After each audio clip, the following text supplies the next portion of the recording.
Institute of objective স্টাডিজের প্রতিষ্ঠাতা ও দেশের অন্যতম মুসলিম চিন্তাবিদ ডক্টর মোহাম্মদ মনজুর আলমের স্মরণ সভা হল আলিয়া বিশ্ববিদ্যালয়ের পার্ক সার্কাস ক্যাম্পাসে। তার স্মরণ সভা শুরু হয় কোরআন তেলাওয়াতের মাধ্যমে। আউযু বিল্লাহি মিনাশ শাইতানির রাজীম।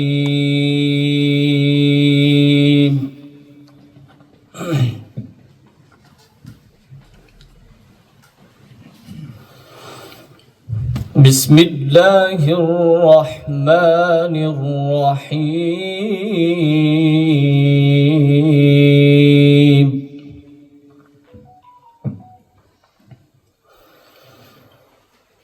ألم تر أن الفلك تجري في البحر بنعمة الله ليريكم من آياته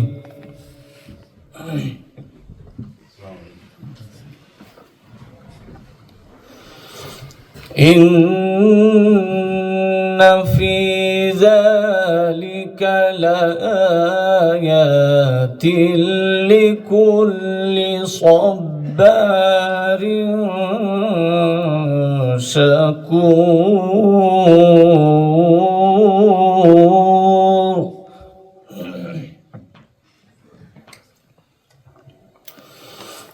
وإذا غشيهم موج كالظلل دعوا الله مخلصين له الدين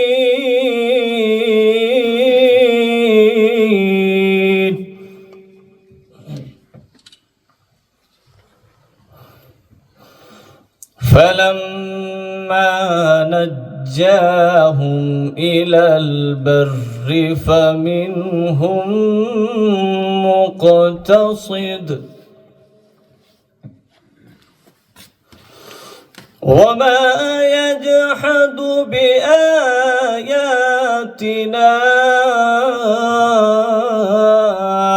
إلا كل ختار كفور. অনুষ্ঠানে ছিলেন পূবের কলম পত্রিকার সম্পাদক ও রাজ্য মাইনরিটি কমিশনের চেয়ারম্যান আহমেদ হাসান ইমরান। ডক্টর আলমের সঙ্গে তার গভীর সম্পর্ক ছিল, সে কথা স্মরণ করতে গিয়ে আবেগঘন হয়ে পড়েন তিনি। যে তার সঙ্গে আমার যে কানেকশন, আমার যে ফ্রেন্ডশিপ, সেটা 50 বছরেরও বেশি। তখন লোকে অবাক হয়ে গেল, 50 বছরের বেশি? তো হ্যাঁ, আমার সঙ্গে 50 বছরের বেশি তার কানেকশন ছিল। তিনি যখন সৌদি আরবে ছিলেন তখন আমার সঙ্গে কানেকশন ছিল। আমি কলম পত্রিকার একটা মান্থলি বের করি, ফার্স্টটা মান্থলি ছিল কলম ম্যাগাজিন। তো তাকে আমি পাঠিয়েছিলাম। তিনি ওখানে ডক্টর মোহর আলী, খুব বড় পণ্ডিত, ইসলামিক ইউনিভার্সিটিতে কাজ করতেন জেদ্দাতে, তাকে পড়িয়েছিলেন আমার সেই সমস্ত পত্রিকাগুলো। তো মোহর আলী বলেছিলেন যে ডক্টর মঞ্জুর আলম সাহেব আমাকে বলেছেন যে এই পত্রিকাটা বাংলাদেশের যে কোনো পত্রিকাকে বিট করতে পারে। যদি আপনি বলছেন ওখানে মুসলিম খুব ভালো হালতে নেই, এত স্ট্যান্ডার্ড এই পত্রিকাটা। এবং তিনি আমাকে খুব এনকারেজ করেছেন যে তুমি ইন্টেলেকচুয়াল ফিল্ডে থাকো। ছিলাম আমরা। তারপর উনি পলিটিক্যাল ফিল্ডেও কাজ করেছেন, প্রেশার গ্রুপ হিসেবে মিল্লি কাউন্সিল ছিল, এবং বিভিন্ন জায়গায় পলিটিক্যাল ফিল্ডে মুসলমানদের কথা তিনি তুলে ধরেছেন এবং মানুষকে সঙ্গে নিয়েছেন। তিনি লবিংয়ে বিশ্বাস করতেন। ওখানকার মিনিস্টার, ওখানকার ইন্টেলেকচুয়ালস, ওখানকার যে পাওয়ার লবি আছে, সবার সঙ্গে তার কানেকশন ছিল এবং আমাদেরকে বলতেন এদের সঙ্গে সম্পর্ক গড়ে তোলো, সে যেই হোক না কেন। সেই কাজগুলো তিনি আল্লাহর রহমতে আঞ্জাম দিয়েছেন। আজকে এখনও এই তার যে কাজগুলো হয়েছে তার এফেক্ট এখনও আছে, ইনশাল্লাহ ভবিষ্যতে থাকবে। তার সম্বন্ধে আমার বলার অনেক কথা আছে। আমি কিছুটা লিখেছি, পার্সপেক্টিভ বলে ডক্টর মঞ্জুর আলম সাহেবের একটা বই বেরিয়েছে মোটা, তাতে সেটা আছে ইংলিশে। তো আমি যেটা বলবো যে আমরা একজন খুব বড় মানুষকে হারিয়েছি। তার হেলথ খারাপ ছিল, কিন্তু তিনি ছিলেন তো আমাদের মধ্যে। তো আমি যেটা বলবো যে তিনি যে কাজের শুরুয়াত করে গেছিলেন বিভিন্ন জায়গায়, তো সেগুলো আল্লাহ চালু রাখুন। এবং যে উদ্দেশ্য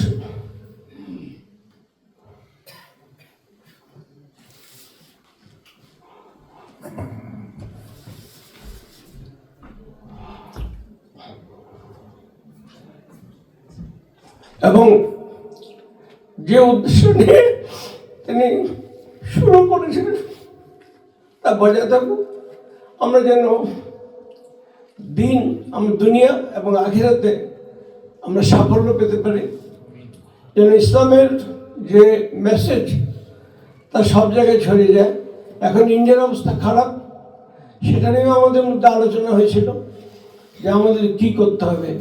আমাদেরকে ইন্টেলেকচুয়ালি এবং আমাদেরকে হিন্দু ভাইদের সঙ্গে, দলিত ভাইদের সঙ্গে আমাদেরকে সম্পর্ক করতে হবে, আদিবাসীদের সঙ্গে, এবং আমাদেরকে যে হিংসা, বিদ্বেষ, হেট তার মোকাবিলা করতে হবে। আহমেদ হাসান ইমরান বলেন, ডক্টর মোহাম্মদ মনজুর আলম নিউজ এজেন্সি তৈরি করেছিলেন মুসলিমদের খবর প্রকাশ্যে আনার জন্য। ডক্টর মনজুর আলম আমার সঙ্গে ব্যক্তিগত সম্পর্ক ছিল, কারোর সঙ্গে ইলমি, কারোর সঙ্গে অন্য ধরনের সম্পর্ক ছিল, কাজের সম্পর্ক ছিল, কিন্তু আমার সঙ্গে পারিবারিক সম্পর্ক ছিল ডক্টর আলম। আমি ওকে প্রথম দেখেছিলাম যতদিন আমার মনে পড়ে 1974 ও 75-এ। তখন মুসলিম স্টুডেंट्सদের একটা বড় कॉन्फ्रेंस सारा भारतेर, हिंदुस्तान का हर स्टेट से लोग आए थे स्टूडेंट्स का। तो एक कॉन्फ्रेंस है Aligarh, may be it is 74 or 75, I just don't remember now. तो সেখানে প্রথম দেখি সেই কনফারেন্সে ওর জিম্মেদারি ছিল ফুড ইনচার্জ, কারণ 1200-1400 লোক এসছে বিভিন্ন স্টেট থেকে, তো তাদের খাবারের দায়িত্ব ছিল তার উপর। তখন আমি দেখেছিলাম যে মনজুর আলম ভাইয়ের একটা নেতৃত্ব দান করার ক্ষমতা আছে। তারপর তার সঙ্গে আমার আলাপ আরও গভীর হয় এবং আমরা একসাথে বিভিন্ন জায়গায় কাজ করতে আরম্ভ করি। ডক্টর সাহেবের খুবই এই ছিল, তিনি ছিলেন আজকাল লোকে বলে 2 in 1 ও 3 in 1। তিনি আমার মনে হয় যে 25 in 1 ছিলেন। এত কাজ এত বিভিন্ন ফিল্ডে করেছেন, লোকে আজকে ভুলে যাচ্ছে তাকে, কিন্তু ভুলে গেছে অনেক কথা, কিন্তু আমরা যারা তার পুরনো সাথী ছিলাম আমরা মনে রেখেছি সেসব কথা। উনি চেয়েছিলেন যে মুসলিম মিল্লাতকে ভারতবর্ষে যাতে তারা উপরে উঠে আসতে পারে অ্যাজ সিটিজেন, তারা যেন সমান হয় উইথ অল আদার সিটিজেন্স, এটা তার একটা মানে উদ্দেশ্য ছিল। এবং তিনি সব বিষয়ে সব ফিল্ডে কাজ করেছেন। আপনারা কজন জানেন আমি জানি না যে তিনি একটা নিউজ এজেন্সি তৈরি করেছিলেন। নিউজ এজেন্সি পিটিআই আছে, ইউএনআই আছে, নিউজ এজেন্সি, যে নিউজের ক্ষেত্রে যেন আমরা পিছিয়ে না থাকি। সেই নিউজ এজেন্সির সঙ্গে আমি ছিলাম, I was one of the editor. Maqbool Siraj যিনি ব্যাঙ্গালোরে থাকেন, বড় জার্নালিস্ট, মকবুল সিরাজ সাহেব, তিনি তার ইনচার্জ ছিলেন। তো তার নাম ছিল ফিচার এন্ড নিউজ অ্যানালাইসিস, ফানা, আমরা ফানা বলতাম। সেটা অনেক দিন কাজ করেছে এবং মুসলিম নিউজ পেপারগুলোকে, তখন তো এত সোশ্যাল মিডিয়া ছিল না, তারা ইম্পর্টেন্ট নিউজ সরবরাহ করেছে।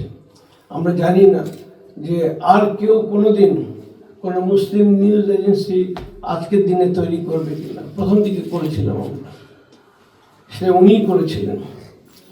এরকম অনেক কাজ আছে এবং তিনি বিশ্বাস করতেন যে ভুল কথা বললে হবে না, ডেটা দিয়ে কথা বলতে হবে, পরিসংখ্যান দিয়ে। এবং তার জন্য তিনি আমাকে বলতেন, আমরা সবাই মিলে আইএস তৈরি করেছিলাম। আইএসের যারা প্রথম বুনিয়াদ ডালে তার মধ্যে আমি ছিলাম। আব্দুর রশিদ আগওয়ান ইন্তেকাল করেছেন, তিনি ছিলেন। এরকম আমরা 5-7 জন লোক মিলে আইএসের বুনিয়াদ তৈরি করেছিলাম। লক্ষ্য ছিল যে একটা মুসলিম ইন্টেলেকচুয়ালদের নেটওয়ার্ক তৈরি করা। সে কেরালা থেকে আপনি বলতে পারেন যে কর্ণাটকা, সব জায়গার নেটওয়ার্ক তৈরি করা। সেই নেটওয়ার্ক আলহামদুলিল্লাহ হয়েছিল। তিনি পাবলিকেশন করেছেন এবং পাবলিকেশনও অনেক গুরুত্বপূর্ণ কিতাব উর্দুতে, ইংলিশে ছাপা হয়েছে। এবং তিনি আইএসের চর্চা করার জন্য তিনি চ্যাপ্টারগুলো তৈরি করেছিলেন। Patna, then comes to Kerala, Kolkata, এরকম বেশ কিছু চ্যাপ্টার ছিল। উদ্দেশ্য ছিল তারা মুসলিম ইন্টেলেকচুয়ালদের একত্রিত করবে, যাতে তারা হিন্দু ইন্টেলেকচুয়াল যারা আছেন তাদের সঙ্গে ডায়ালগ করতে পারেন, তাদেরকে নিয়ে কাজ করতে পারেন, হিন্দু ইন্টেলেকচুয়ালদের নিয়ে। সেটা উনি করেছিলেন। আফসোস যে আমাদের কলকাতায় সেটা সফল হতে পারেনি, যে কোনো কারণেই হোক। তখন আমি ছিলাম তো, এবং অনেকের সঙ্গে আমার একটা গর্ব যে আমি ডক্টর সাহেবের পরিচয় করে দিয়েছেন, যেটা আমাদের ভাই বললেন, গোলাম মোহাম্মদ ভাই। আমি মনে করি যে ডক্টর এম.কে. সিদ্দিককে আমি নিজে টিকিট কেটে ট্রেন রিজার্ভেশন করিয়ে মহীশূরে নিয়ে গেছিলাম। মহীশূরে তখন আইভেল মিল্লি কাউন্সিল আর আইএসের একটা সম্মেলন হচ্ছিল। তো আমি নিয়ে গিয়ে তাকে পরিচয় করে দিই, বলিজিনি স্কলার। এবং তারপর থেকে আস্তে আস্তে ডক্টর সিদ্দিকি আইএসের সঙ্গে জড়িয়ে পড়েন। কিন্তু উনি খুব বিরাট স্কলার ছিলেন, আমাদের অ্যানালিসিস করা দরকার, কিন্তু ওর সাংগঠনিক শক্তি ছিল না। আলিয়া বিশ্ববিদ্যালয়ের ক্যাম্পাসে এই অনুষ্ঠানের উদ্যোক্তা ছিল পূবের কলম, all India Milli council Paschimbanga, Muslim institute, institute of objective studies Kolkata chapter. তাকে স্মরণ করেন দেশের প্রখ্যাত স্কলাররা। चीज जो है मतलब जब मुलाकात हुई, उनको देखा, वो 2 आदमी से मैं वहाँ पर बहुत इम्प्रेस हुआ।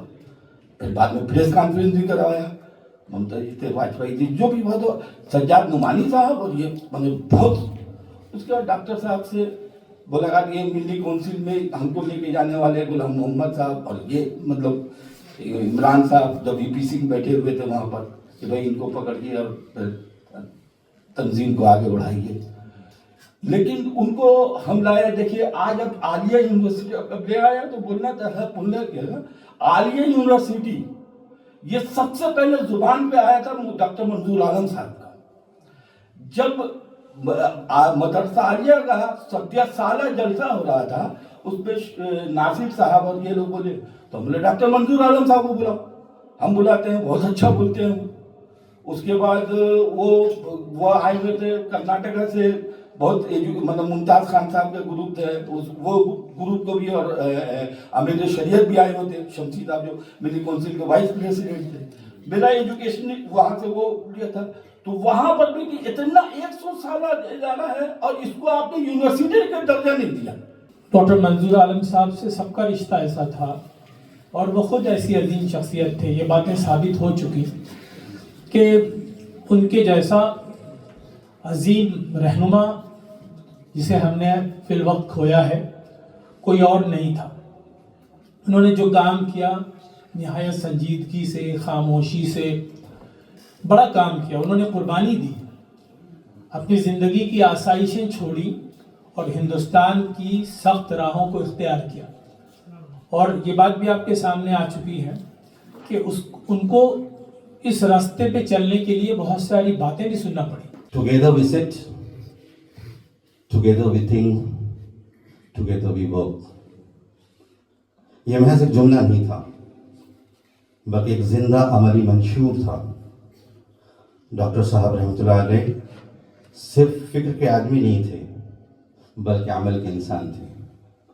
इसलिए आज उनको खराज अक़ीदत पेश करने का सबसे बामाना तरीक़ा यही है कि हम मिलकर बैठें, मिलकर सोचें और सबसे बढ़कर मिलकर अमल करें।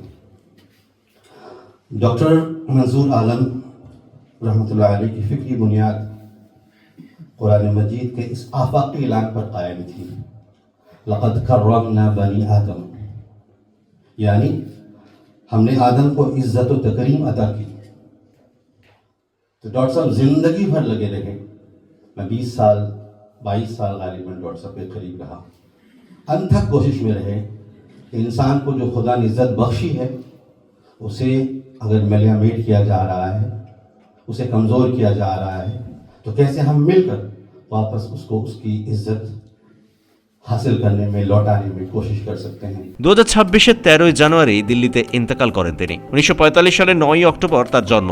আলিগড় মুসলিম বিশ্ববিদ্যালয় থেকে তিনি পিএইচডি করেন অর্থনীতিতে। সৌদির অর্থ মন্ত্রকের উপদেষ্টা ছিলেন তিনি। রিয়াদে ইউনিভার্সিটি অব ইমাম মোহাম্মদ বিন সাউদে অ্যাসোসিয়েট প্রফেসর ছিলেন তিনি। পবিত্র কোরআন শরীফ অনুবাদের জন্য চিফ কোঅর্ডিনেটর করা হয়েছিল তাকে। 1986 সালে তিনি তৈরি করেছিলেন ইনস্টিটিউট অব অবজেক্টিভ স্টাডিজ। আজ সে কথা স্মরণ করেন অনুষ্ঠানের বক্তারা। डॉक्टर मोहम्मद मंजूर आलम 9 अक्टूबर 1945 को बिहार हिंदुस्तान में मरहूम एम अब्दुल जलील के घर पैदा हुए। उन्होंने अलीगढ़ मुस्लिम यूनिवर्सिटी से मुआशियात में पीएचडी की डिग्री हासिल की। दौरान तालीम उनकी दिलचस्पी इस्लामी समाजी उलूम, मुआशी इस्लाहात और समाजी तब्दीली के लिए इल्म के फ़रोग़ की जानिब गहरी होती चली गई। डॉक्टर मंजूर आलम जो सिर्फ एक नाम नहीं बल्कि अपने आप में एक इंस्टीट्यूशन, उनको खिराज अक़ीदत हम पेश करें, बल्कि उनके लिए इसाले सवाब करें। हम दुआ करें कि अल्लाह उनकी मग़फ़िरत फरमाए। After all, it is Allah who is the ultimate Dai. And with the remembrance of that, we live our life accordingly, with that accountability that one day we have to go back. But at the same time, as long as we are here, we are together. That is another reality that we live. So, this kind of an accountability, I think, the thinking, the vision, the call to work, the dawah that he was talking about, I think he lived his life as a perfect dai in that kind of a sense.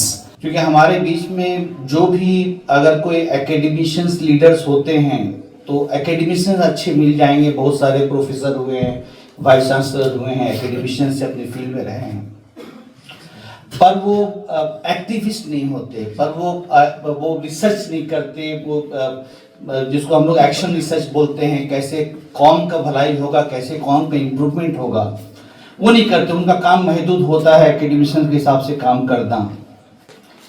जो activist होते हैं वो activist का काम करते हैं, पर एक वाहिद शख्सियत हैं जिनका शायद मिसाल आपको नहीं मिले लास्ट 5 दशक में आज़ादी के बाद से हिंदुस्तान में ऐसे कोई और हों जो इस तरह से एक स्ट्रक्चर तैयार किए और अफगानिस्तान को लीडरशिप दी है कि एक तरफ इंस्टीट्यूट ऑफ ऑब्जेक्टिव स्टडीज जो एक्शन रिसर्च पर काम कर रही है। आज भी कई सारे रिसर्च ऐसे इंस्टीट्यूट से हुआ है जो अपने मानों में एक मिसाल है, चाहे वो कलकत्ते में मुसलमानों की हालत हो, चाहे वो सालाना कॉन्फ्रेंस के जरिए पब्लिकेशन निकला हो, जर्नल्स हो, तो वो जो मुसलमानों का जो सही मानों में क्या हालत है वो स्टैटिस्टिक के साथ एक आईना दिखाने का काम करना। दूसरे साथ मिली काउंसिल या इस तरह की जो ऑर्गेनाइज से वो जुड़े हुए थे, वो एक एडवोकेसी ग्रुप की तरह काम करना, कैसे हुकूमत के ऊपर मुसलमानों की बात को सामने में ले जाकर के उनकी हालत को इम्प्रूवमेंट के लिए हुकूमत पर दबाव डाला जा सके और उसको इम्प्लीमेंट किया जा सके। लेकिन डॉक्टर साहब ने हिंदुस्तान के एक मशहूर आलिम दीन हजरत शाह वलीउल्लाह देहलवी के नाम पर एक अवार्ड दिया और अब तक बहुत सारे लोगों को उन्होंने अवार्ड मैंने के दिए हैं। लास्ट अवार्ड अभी नजतुल्लाह सिद्दीकी साहब और इसके बाद भी बहुत लोगों को मिला है। तो ये डॉक्टर साहब का एक बड़ा कारनामा है, उसको जिंदा रखने की ज़रूरत है ताकि हमारे जो लोग मुख्तलिफ फील्ड में काम कर रहे हैं, इस्लामिक आइडियोलॉजी को डेवलप करने के काम कर रहे हैं, वो পেয়ে হোক। জীবনের একেবারে শেষের দিকে ভারতের বর্তমান অবস্থা নিয়ে চিন্তিত ছিলেন তিনি। সে কথা তিনি বারবার ঘনিষ্ঠ মহলে জানিয়েছিলেন। দিল্লির শাহিনবাগে তার জানাজা সম্পন্ন হয়। অনুষ্ঠানে ছিলেন মাওলানা সাদিক কাসেমি, শাবা ইসমাইল, শাহুদ আলম, ডক্টর রাফাত আলী, ডক্টর সরফরাজ আহমেদ খান, গোলাম মোহাম্মদ, আইওএস এর কলকাতা চ্যাপ্টারের কোঅর্ডিনেটর আব্দুল বাসেত ইসমাইল। শেখ ইরশাদের রিপোর্ট, পূবের কলম ডিজিটাল।